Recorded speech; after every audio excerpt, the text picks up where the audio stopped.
Right now we're located in the treacherous Alpine Tundra of the Rocky Mountains. The Alpine Tundra is located wherever there's really high locations, like the Himalayan mountains, Alaska, or even Hawaii. The Alpine Tundra is not to be confused with either the Arctic Tundra or the desert. Let me show you. Right now we're located in the Sahara Desert, where there's really not a lot of life to be found. Sahara Desert barely gets any rain, has very hot temperatures year-round, and never has snow. While the Alpine Tundra has very cool temperatures, usually going down towards freezing during the night. About 20 inches of rain a year, and lots and lots of snow. Let's move on. The Arctic Tundra is located in the northern hemisphere, towards the North Pole most of the time. It's usually covered in snow, and only during the summer does it ever get up to living temperatures. During the winter it gets down to negative 30 degrees Fahrenheit at most times. There are horrible winds during most of it, and the Arctic Tundra is very, very different from the Alpine Tundra, which is just high altitudes. The Alpine Tundra has a bunch of factors that affect it. Those included the biotic and the abiotic factors. The biotic factors are the living factors of the environment, such as the plants or the animals, which obviously affect the environment because they are the environment. As for abiotic factors, these include wind, temperature, cloud cover, rain, and snow. The Alpine Tundra will usually get up to 20 inches of rain per year for the most part. Sometimes when storms are quick to start, and we'll get up to 100 mile per hour winds up in the Alpine Tundra, which is why most of the plants are low-lying. As for temperature, the Alpine Tundra usually is cold year-round, with temperatures getting down towards freezing most of the time. As for the adaptations of the plants, here, let me show you. Look how the low-lying plants are, so that wind won't ever move them.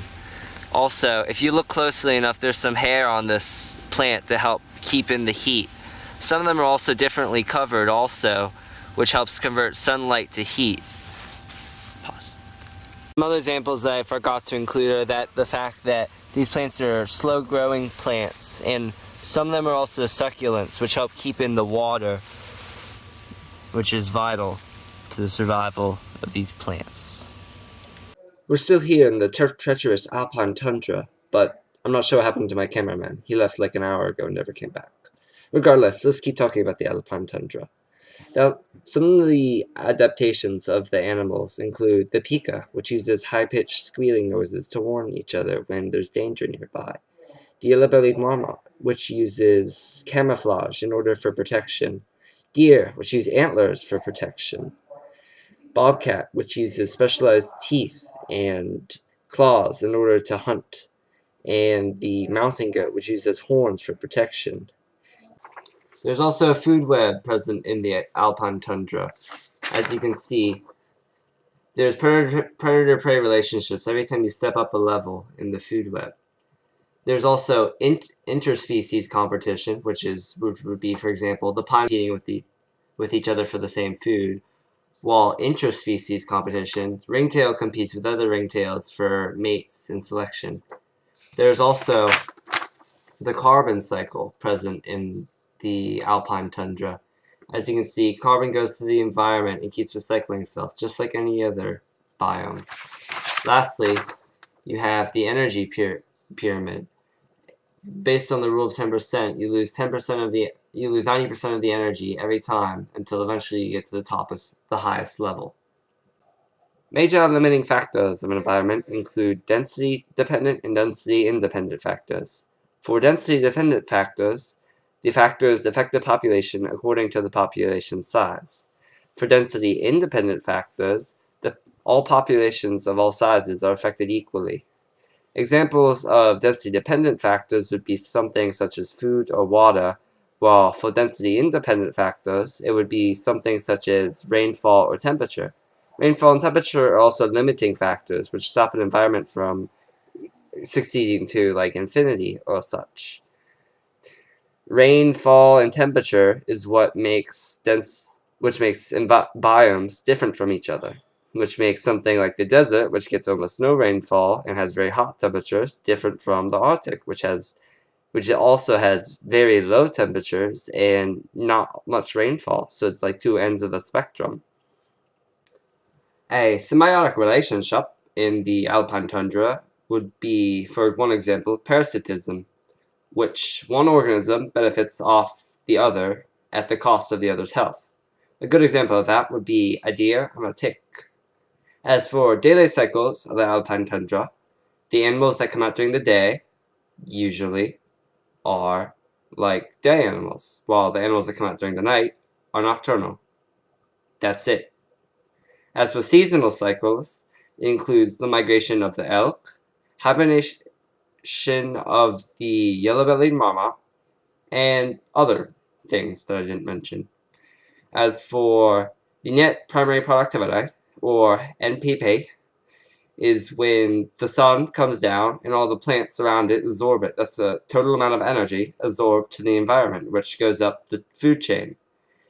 The Alpine tundra really has a fairly low NPP because there really aren't any plants. They're all low-lying to the ground. The Alpine tundra is extremely susceptible to damage. It's extremely hard to grow back all the plants. This is because the plants are so slow growing, and combined with poor soil, it might take 10 years to grow a tiny shrub that you could just step on.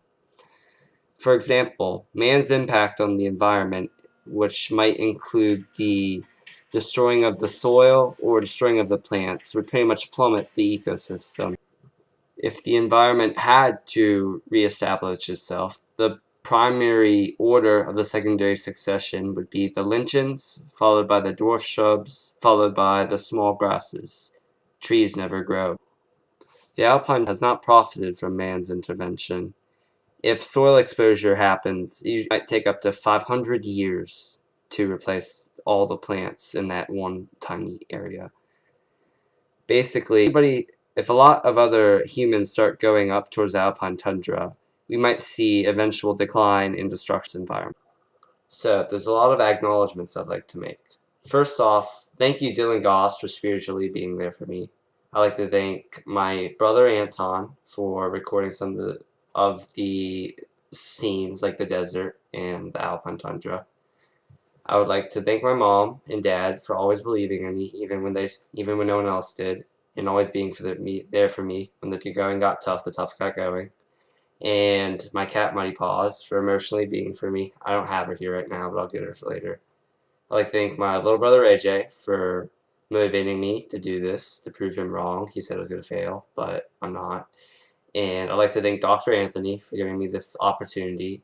And basically all my bio class. I see you, Jenny. But that's about it. The following is a clip that I found from my brother, Ray J. And I think you'll enjoy it. This is going to be the end. Bye. Hello, Alex. I am your conscious speaking, and I think that you need something to help you. Wait.